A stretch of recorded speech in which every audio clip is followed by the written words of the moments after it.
disse ao povo na sinagoga: em verdade eu vos digo que nenhum profeta é bem recebido em sua pátria.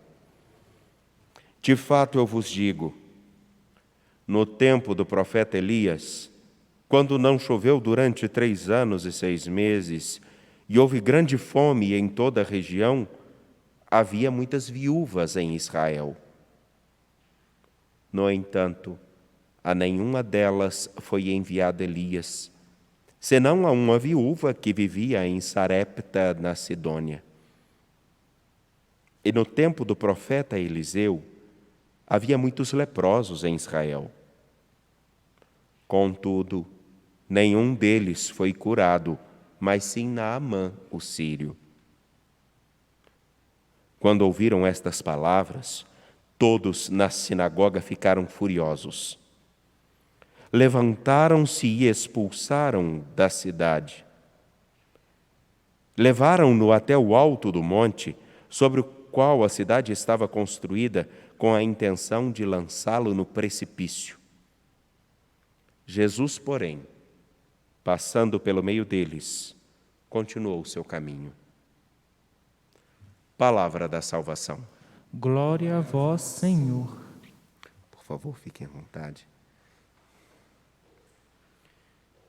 É com imensa alegria que acolho ao senhor padre Geraldo e irmã Catra, que são aqui da comunidade Caminho Novo, estão aqui em Belo Horizonte. Também o senhor Neymar e dona Hilda Caeté. Sejam muito bem-vindos. Sim, Neymar. Caríssimos, permitam-me, nessa liturgia, sabendo que sem o auxílio de nosso Senhor não conseguimos nada, permitam-me, a partir da ação de de uma pessoa comparada com outras no Evangelho, a pessoa de Naamã comparada com os interlocutores de Jesus em Nazaré, tentar encontrar um caminho que pode, se corrigido, nos ajudar a realmente abraçar a vida nova que Jesus Cristo nos apresenta e a salvação que começa desde já. Naamã, como citado na liturgia mais cedo, ele precisava fazer uma única coisa. Escutando aquilo que Eliseu lhe apresenta, banhar-se 7 vezes para ser curado da lepra. Escutando a palavra de Eliseu, purificar-se e caminhar, restaurado, reconstituído, refeito. Ele precisava fazer isso. E, a princípio, ele teve a tentação de não escutar ao profeta. No Evangelho tirado de Lucas, capítulo 4, versículos 24 a 30, uma cena semelhante acontece, porém com um desfecho diferente. Olhemos bem para essa cena. Jesus aponta para os seus interlocutores. Depois de ter dito: o Espírito do Senhor está sobre mim. Depois dele ter falado, ele percebe a reação dos seus compatriotas. E aí ele é motivado a dizer: nenhum profeta é bem aceito em sua pátria. A viúva, lá de Sidônia, em Sarepta, soube escutar mais ao profeta Elias do que vocês. Naamã, que é apontado hoje na primeira leitura, teve ainda mais destreza em escutar a palavra do profeta do que vocês. Por isso eu digo, um profeta não é bem recebido em sua pátria. E eles ficam irritadiços e eles tomam as seguintes atitudes. Primeiro, ouviram o que Jesus disse e ficaram furiosos. Segundo, levantaram-se contra Jesus e o expulsaram da cidade. Levaram-no até o alto do monte porque queriam matá-lo. 3 estágios completamente diferentes. Naamã fica irritado, Naamã começa a vir às costas e começa a ir embora, mas volta atrás. Os compatriotas de Jesus, ao contrário, ficam irritados, levantam-se contra ele, buscam matá-lo. Além de expulsá-lo, querem matá-lo. E a atitude de Jesus é passar pelo meio deles e continuar a sua caminhada. A riqueza do que hoje é dito, e talvez seja o maior desafio para todos nós, é sabermos que a maior dificuldade que nós possamos ter não é de fazer grandes sacrifícios, como Naamã estava até disposto a fazer. Não é o fato de atravessarmos um país ao outro, mas a maior dificuldade é colocarmos-nos realmente na capacidade de escutar aquele que deve ser escutado e colocarmos-nos à disposição de acolhê-lo e fazermos a sua vontade. No tempo que vivemos, me perdoem, mas percebe-se um levante contra aqueles que não querem olhar a realidade na qual o mundo e a história sofrem por causa da nossa ineficiência em escutar, não só a Deus, mas principalmente escutar a história. Na última semana, 10.000 mortes foram atingidas porque muitos não escutam o que deve ser escutado. Simples. Uma marca simples, 10.000 pessoas. Uma população de uma cidade. Aqui, na verdade, é 1/4 da cidade de Caeté, que tem 40.000 pessoas. E nós atingimos essa marca por uma grande surpresa, simplesmente porque aqueles que têm ouvidos muito bem adestrados, olhos muito bem atentos, a condição física perfeita,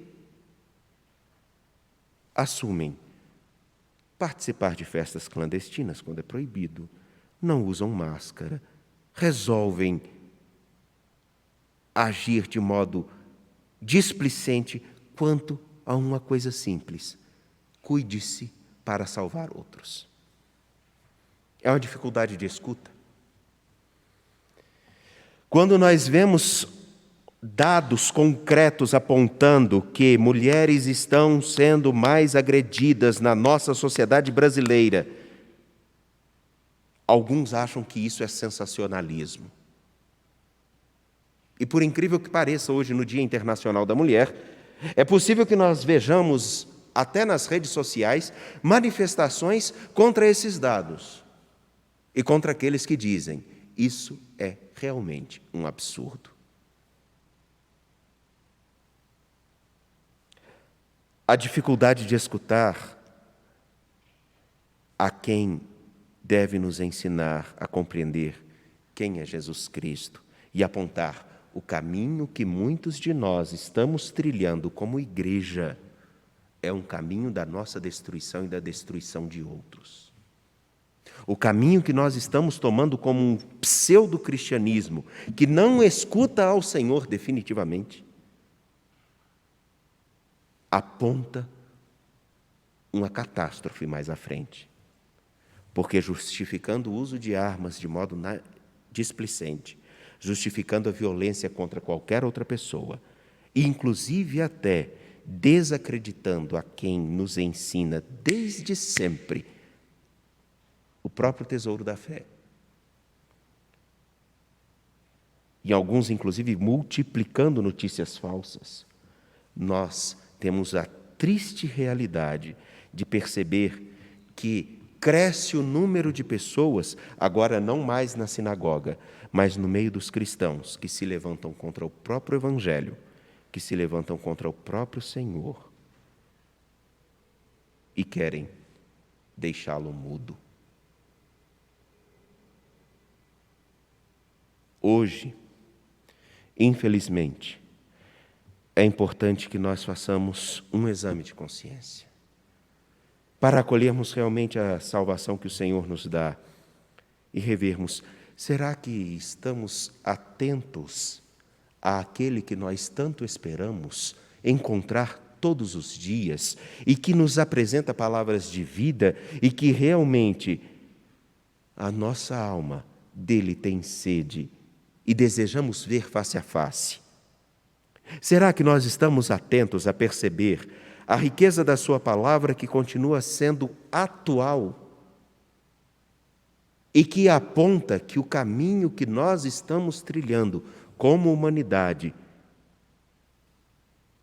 o caminho que nós estamos trilhando em alguns casos, desacreditando a quem fala do Evangelho, não é a nossa própria ruína?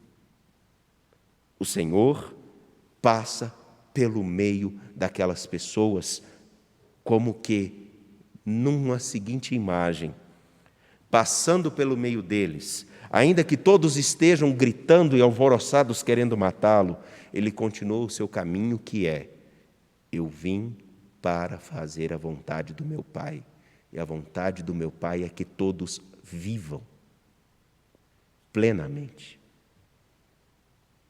E se somos continuadores da atualização dessa mesma palavra no meio do mundo,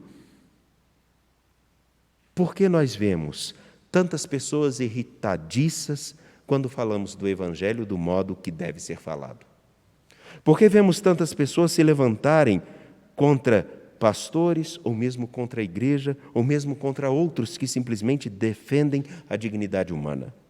Por que vemos alguns que querem silenciar o Evangelho só porque não conseguem escutar a seguinte coisa: nós corremos o risco de estar desfigurando o Senhor, não mais na cruz, mas no nosso modo de ser cristãos.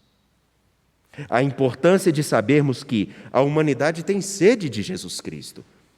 Como Naamã atravessa todo um país para encontrar-se com aquele que pode fazer com que o seu físico e a sua figura toda seja restaurada, será que nós estamos com a mesma disposição de, anunciando a palavra, ajudar outros a encontrarem com esse mesmo Senhor e, ao contrário de vê-lo passar pelo caminho, irmos junto com ele? Não é esse realmente o chamado que nós recebemos, de sermos discípulos de Jesus Cristo e nos indignarmos quando a marca de 10.000 mortes é alcançada? E aqui eu não estou entrando em situações de disputa política e vergonhosa sobre quem vai fazer ou produzir mais vacinas. Isso não estou entrando nesses detalhes. Eu estou entrando no detalhe do seguinte: nós que nos dizemos cristãos, em alguns casos, não praticamos coisas simples. Nós não praticamos coisas simples, do uso de uma máscara, do ato de usar um álcool, até o simples gesto de respeitar. Eu preciso me cuidar para manter aqueles que estão mais frágeis vivos e com dignidade. Eu preciso me escandalizar quando uma mulher é morta simplesmente porque é mulher e é tratada como um objeto. Eu preciso me escandalizar quando uma pessoa, independente da sua condição social, é agredida simplesmente porque é diferente. Eu preciso me escandalizar, porque a palavra que o Senhor veio nos dar é para fazer com que nós caminhemos segundo a sua vontade. E aí eu me lembro da primeira leitura de ontem. O Senhor nos dá os 10 mandamentos para que nós não consigamos estragar o projeto que Ele nos deu de vida, liberdade e identidade. Qual é o nosso caminho? Qual é a nossa escolha? Esse é o nosso maior empecilho. Não que Deus não queira salvar-nos, mas porque nós ainda estamos com grande dificuldade de escutá-lo na palavra como deve ser falada, na igreja que continua a nos ensinar e na vida do mundo no qual ele ainda grita e sofre.